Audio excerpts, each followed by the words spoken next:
Before I get started, I want to mention the other mental health videos on this channel, in particular, Anxiety and Phobia Toolbox. Dealing with anxiety is often very important in recovery from trauma. The 4 parts of this video are listed here.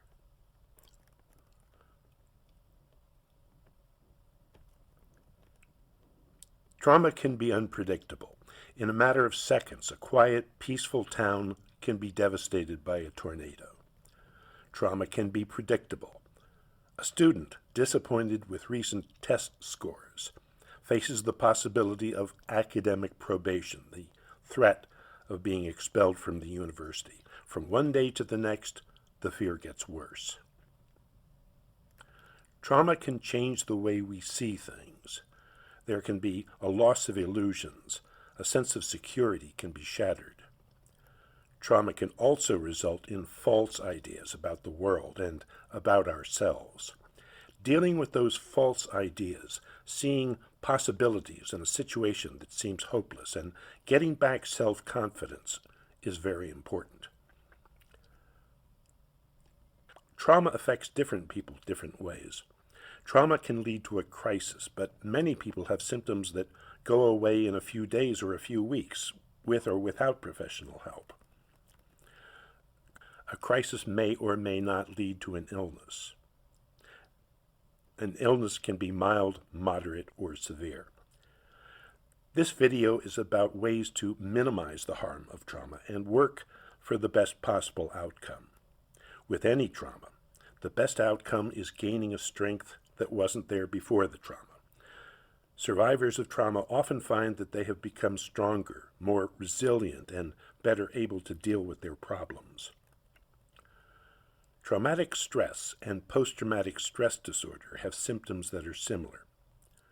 Sometimes people recover from traumatic stress in a few days or a few weeks, but the symptoms can persist much longer. When that happens, the diagnosis is PTSD, post-traumatic stress disorder. The American Psychological Association has an article about traumatic stress. I'll say more about that.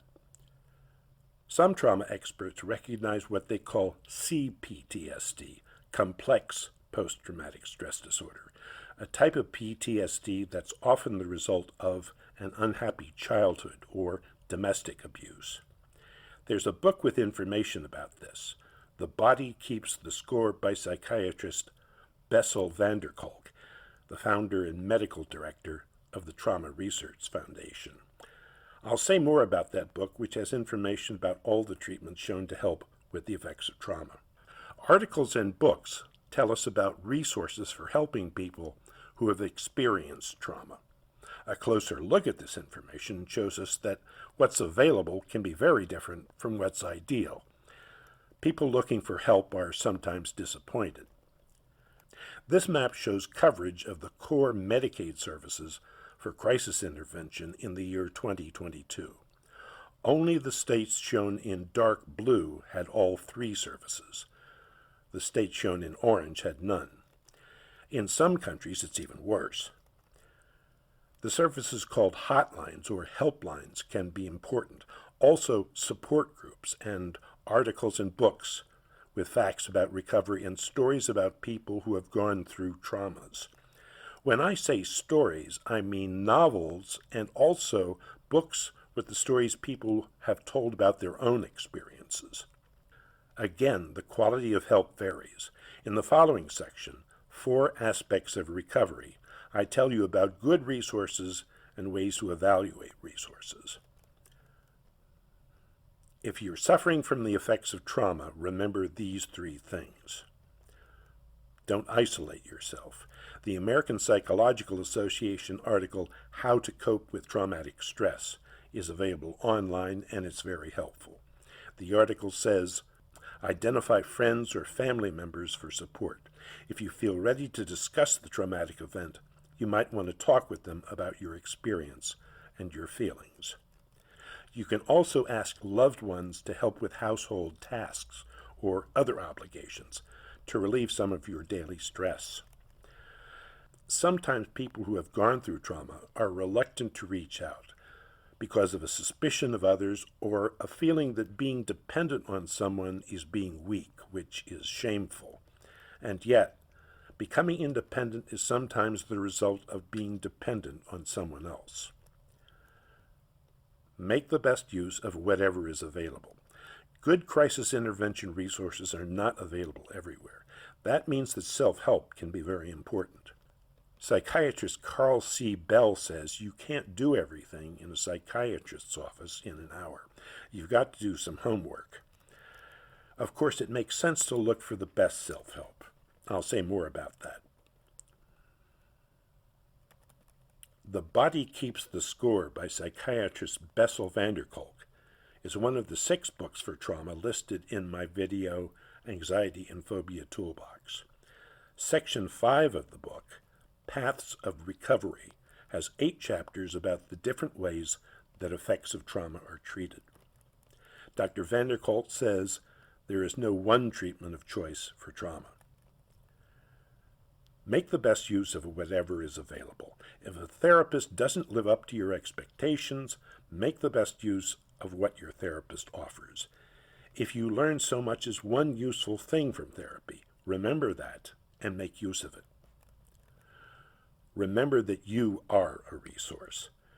Trauma can affect self-confidence. Trauma survivors often underestimate what they can do. Memories can be very helpful in restoring self-confidence.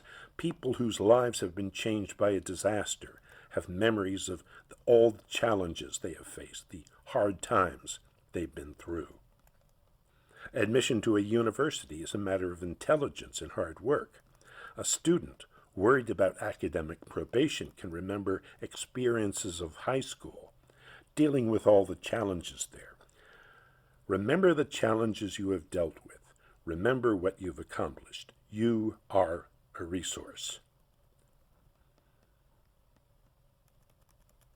4 aspects of recovery: coping, realism and reappraisal, expression, and problem solving.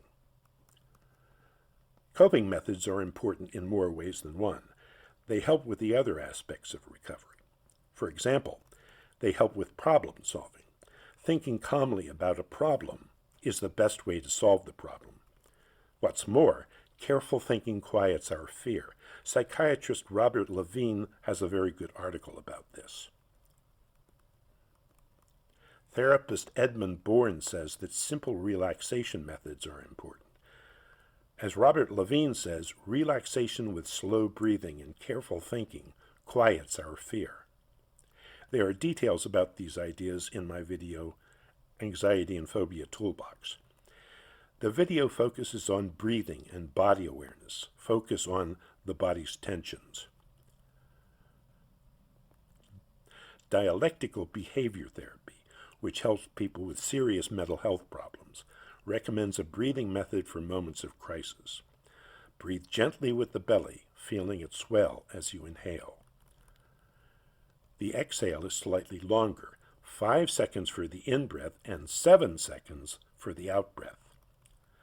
Anxiety and Phobia Toolbox tells you about YouTube videos that help with muscle tension, including a beginner's video for relaxing Tai Chi exercise and a video with a therapist who can guide you through PMR, progressive muscle relaxation, something doctors have been recommending since the 1930s.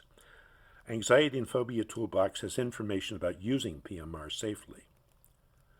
Hotlines, also known as helplines, can be very useful for coping. Because there are many traumas, there are many types of helplines. One way to find a good helpline is to follow these steps. First, type a specific trauma and the word helpline. Then get the name of one or more helplines. Then type the name of a helpline and the word reviews. As you can see, Google gave me a summary of the reviews for the SAMHSA Disaster Distress Helpline. Find a Helpline has information about helplines in over 130 countries. Nearly all the countries listed, including Albania and Zambia, have helplines for post-traumatic stress disorder. Helplines in the United States are listed, a total of 24. How effective are helplines? The Help Guide article, What to Expect When Calling a Helpline, mentions a 12-month study of more than 5,000 calls across different crisis lines. The study found that nearly all of the callers found the services useful. In many cases, the article says, callers find that simply talking through their problems is enough to provide relief. The article has information about common concerns about calling a helpline, starting a conversation, and telling your story. It also has links for suicide prevention helplines in the U.S. and other countries. National Public Radio has published articles about 988 Lifeline, America's national suicide prevention helpline. NPR reports criticisms of 988, long wait times, and police wellness checks that callers have not asked for. These wellness checks are cause for concern. When someone is taken to a hospital unwillingly, it can make a situation worse. If you are the subject of a wellness check but you don't want help from the police, explain your situation to them. There's a good chance that they will accept your explanation. Again, there's a variety of helplines. The best one for you may be one aimed specifically at helping the trauma you have experienced. I'd like to add this about hospital care. A coping method such as slow breathing is important before, during, and after a hospital experience. Coping skills include immediate strategies and long-term habits such as consistent sleep and a healthy diet. For more coping advice, YouTube has a video by therapist Emma McAdam on her Therapy in a Nutshell channel, 9 micro-habits for self-regulation of trauma and anxiety. And of course, my own videos have helpful information. For example, the book Self-Help, A Pocket Guide to Therapies, described in my YouTube video, has details about learning mindfulness and its benefits. The mindfulness-based therapy programs teach meditation. This lets people use mindfulness in daily life, something that can be very helpful for stress management. My video, A Simple Meditation, tells you about an easy way to get started with mindfulness. Psychiatrist Bessel van der Kolk says, if we meditate regularly, this can modulate the fear center and help us to be more focused. However, he says, if you are traumatized, being in silence is often terrifying. He says that people interested in meditation can start with simple relaxation methods.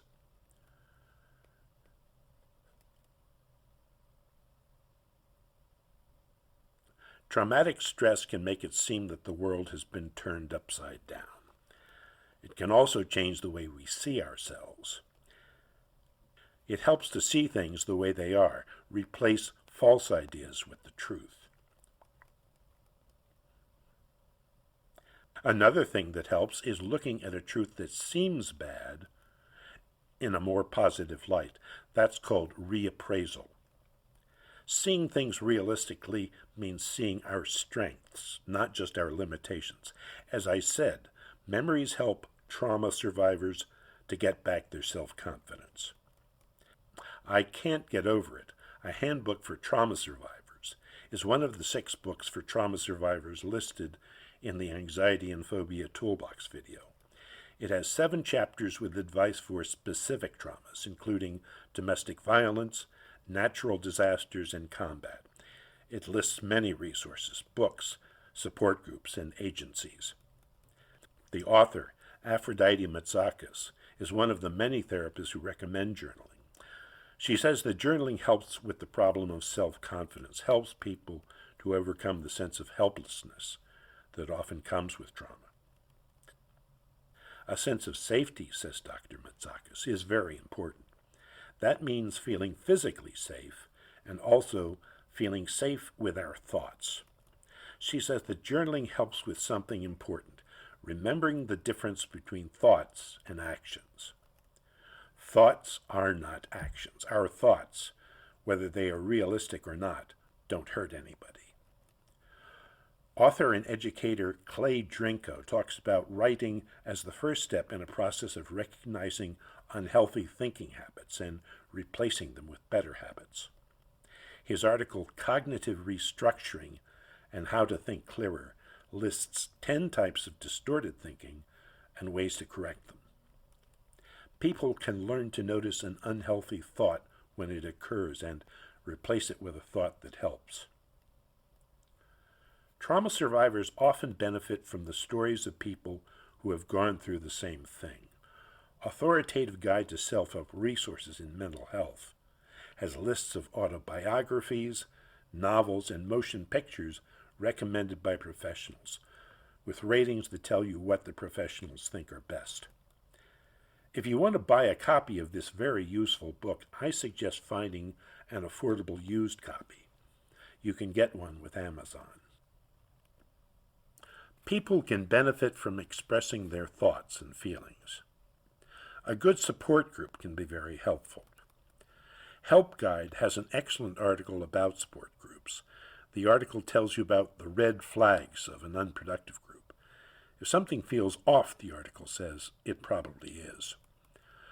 A good support group has structure, clear guidelines, and a good facilitator, someone with the proper training, someone who can put people at ease and help the group to stay on task. Authoritative Guide to Self-Help Resources in Mental Health tells you about support groups in its chapters on post-traumatic stress disorder and anxiety disorders. We can express ourselves different ways: art, music, and writing.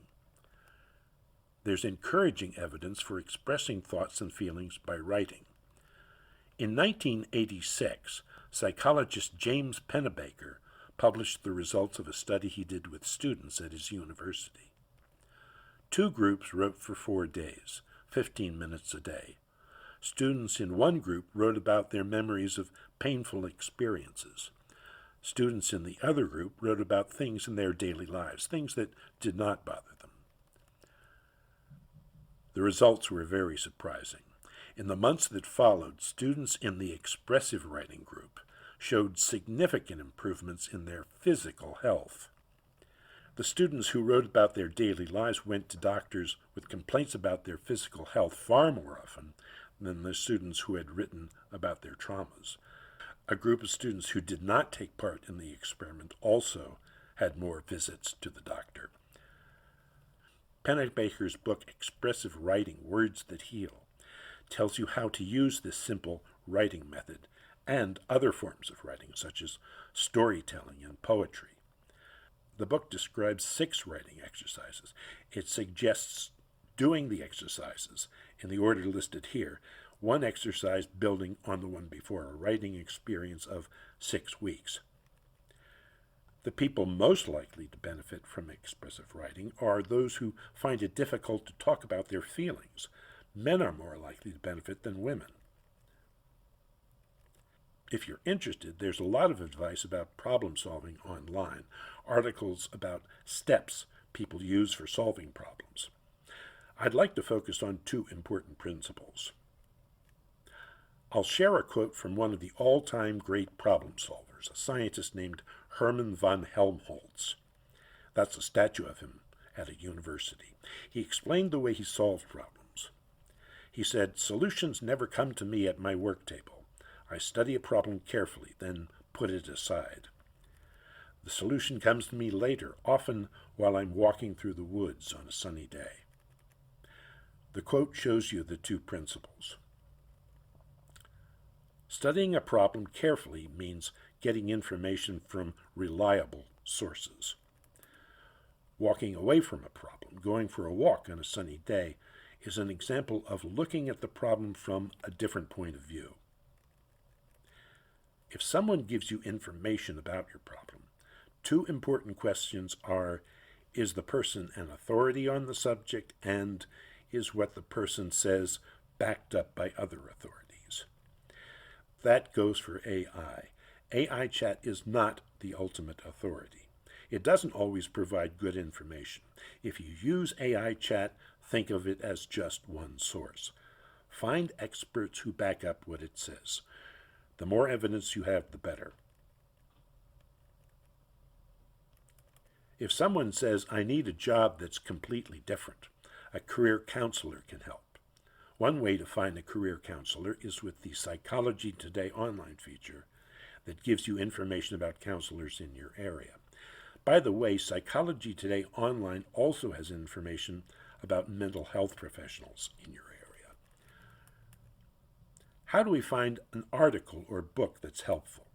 Here are some tips for shopping in the information marketplace. Get information from reliable online sources. Healthline is a good example. It has articles that have been reviewed by experts. For example, the Healthline article that rates online therapy services by Parisa Syed was reviewed by a psychologist. Psychologists have studied self-help. Handbook of Self-Help Therapies, which reviews studies of self-help, says that the great majority of self-help books are useless. One researcher points out the obvious fact that self-help materials are unregulated. Here's the Amazon ad for David Carbonell's Panic Attacks Workbook. The average rating right now is 4.5. That's pretty good, but we want to know more about the ratings. Amazon has filters that let us see just the 5-star reviews and just the 4-star, etc. How about the readers who gave it 1 star? Do they have interesting thoughts? Well, I looked at the 1-star reviews for this book, and those readers didn't say anything. They just said, this gets 1 star. That doesn't help us. We want thoughtful reviews. This 4-star review is thoughtful. The reader compares it to another book. Here's another interesting review. As a therapist specializing in the treatment of anxiety, says Marilee Feldman, I've always been in awe of David Carbonell's Panic Attacks Workbook. Readers in many countries can use booksellers other than Amazon, such as Google Books. Look for facts about an author's position, accomplishments, or awards from the Authors Professional Association. For example, Dr. Matsakis is the clinical coordinator for a Vietnam Veterans Outreach Program. Psychiatrist and author Judith Herman received a Lifetime Achievement Award from the International Society for Traumatic Stress Studies. Here are 3 ways to see a problem from a different point of view. Walking away from the problem. An idea doesn't come from staring at a screen or a sheet of paper. Psychologists tell us that we are most creative when we're relaxed. Creative people have things they rely on for coming up with ideas. Going for a walk, lying on the couch, or taking a long hot shower.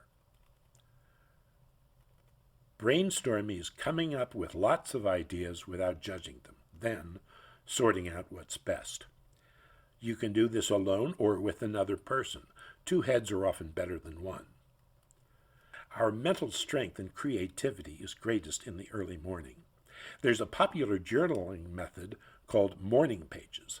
Self-help author Julia Cameron says that right after she wakes up, she gets pencil and a notebook. She writes 3 pages with stream of consciousness.